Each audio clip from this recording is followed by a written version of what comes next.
Hey y'all, Gavin here. Yesterday I went to a post-ban list tournament and ended up getting first with pure Dracotail or Dracotail branded. And yeah, let's hop right into the list. I still thought this was the best deck to play. I actually had a profile from this past weekend where I did pretty well. I went 9-1 with this deck. And I wanted to show off everything, but sadly the ban list had other plans. But hey, it's fine. We're still doing as well as we can.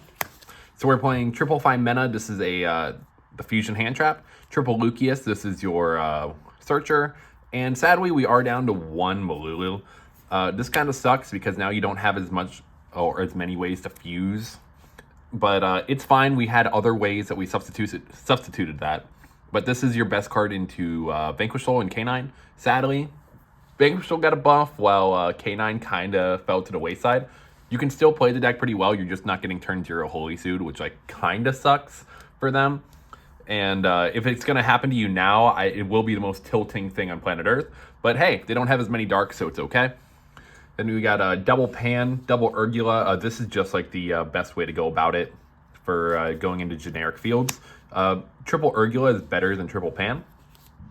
But again, just having the monster pop and being able to go into Philia Regis is really good. And the one Frixel to send off a Branded Fusion, and Frixel lines are crazy. Last weekend, I did more Frixel lines than I think I ever had with the deck, and it actually came up very, very well. And yeah, Malulu is still probably the best card in the deck, even at 1. So getting this card into rotation, specifically with Pan and Graveyard, is very, very good. Then we have the other fusers. So I am playing triple Performer Pal Odd Eyes Dissolver. This card, if you don't know, is Poly and Scale. And what it also lets you do is that it's a spellcaster that you can fusion with in hand. So the lines with this card is that if you open it with 5 mana, it's better in polymerization because you can just fuse off with it and you can bounce it back and it's another fusion. So being down Malulu and K2 is fine because even though you don't get to search off K2, this basically just gives you what you need from Malulu, except you don't get to negate. It's just other copies of Cartesia where you don't have to normal summon, which I think is very, very important. And then one Fallen of Albaz. So this card is also still pretty good. It's a brick. He's loyal. He's in your hand all the time. I think I draw him like once a match, which kind of sucks. Should not be happening, but hey, it is what it is. Still not bad to draw. Turns Ketu into a Branded Fusion and turns 5 mana into a Branded Fusion. So yeah, still not too bad. Overall, if you guys were wondering, this card was crazy yesterday. Next are the hand traps. Triple Ash, triple Nib, triple Fua, double Perulia, and Mag. This was actually the hand trap ratio I played last weekend pre-ban list, and today post-ban list, it was still pretty good. Magmut's insane. Perulia is good for all the new VS players. Ash is just generically good and hits Charmies. And Nib is a blowout card you can fuse with. Other than that, no complaints. Low-key, Perulia might be a 3-up going into next format for Radiant Typhoon. And for this deck, because when they're playing the new Albaz, Perulia is really good at countering that. Triple Rahu, 1 Ketu. This kind of sucks. Ketu was like the best card in the deck, and now that this is at 1, makes it feel kind of less consistent, but it's still fine though. Like you still do whatever you want. You're still going to see like the really awkward hands, and now you can't ever side out of any of these because sometimes in the past I know some people would side out of Rahu going second. Now you can't do that because now you can just legitimately run out of cards to set, but that's still fine. Low-key, the strat is that you just don't activate any of the other ones. Like don't try to get as much free advantage as possible. It's just incorrect and will kill your grind game.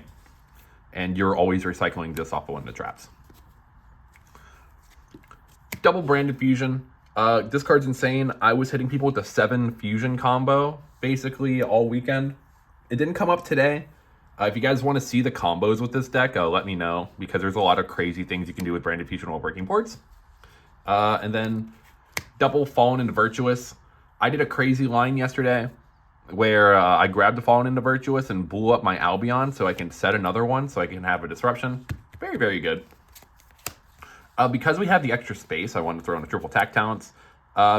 This didn't really come up. It's not a card to fuse with. Low key, I might just make this another hand trap. This could probably just be the third Perulia. But a generically good card. Good going first and second. You can take their monsters, do it whatever you want with it. If they're playing Dragon and Spellcasters, it's just free advantage for Secretarion and Mysterion. And looking at your opponent's hand's never bad.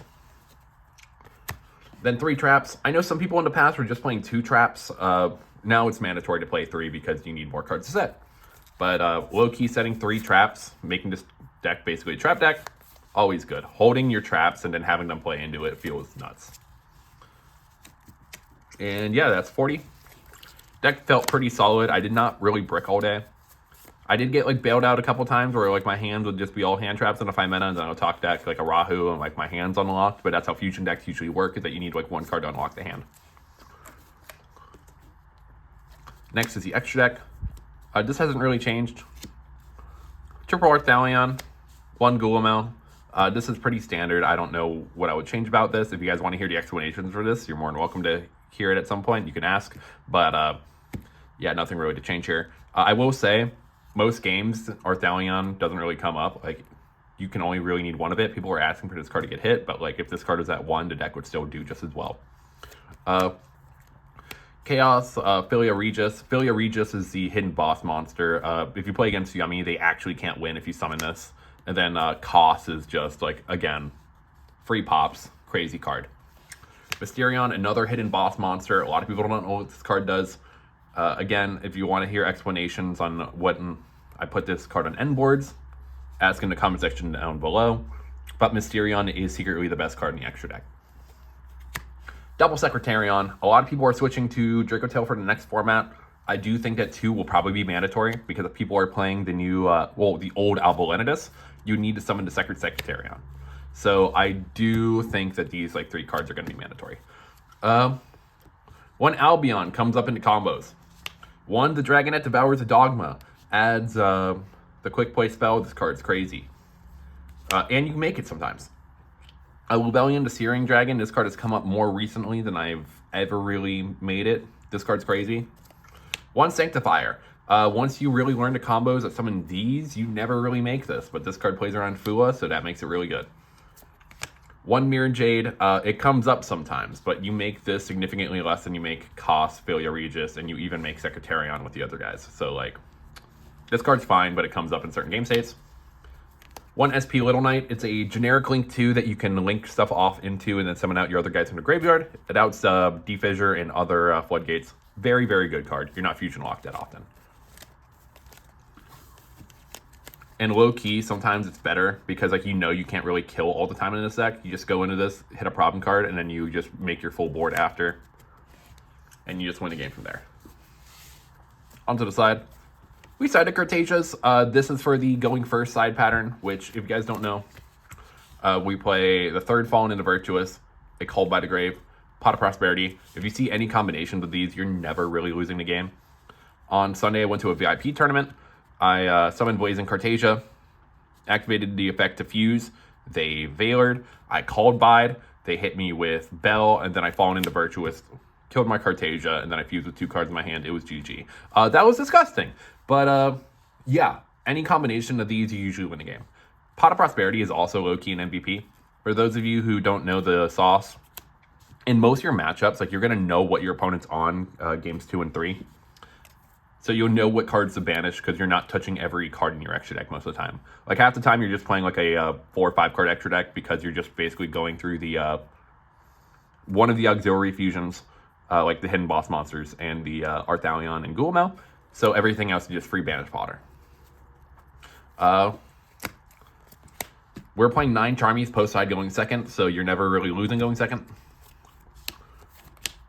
Triple Bell. I chose these over Veilers because I was expecting a lot more Dracotail. These didn't really come in. Again, I was playing Veiler before. Veiler also didn't really come in that much, but I think these can just be switched out for anything.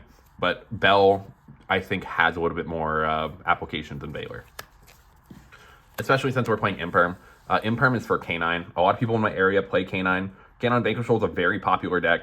A lot of people think that that deck eats this deck, which just isn't true. Like, this deck, I think, is better into Canine Vanquishal than Canine Vanquishal is into Dracotail. Very confusing, I know. but Imperm just makes the matchup a lot freer. But yeah, that is the deck profile.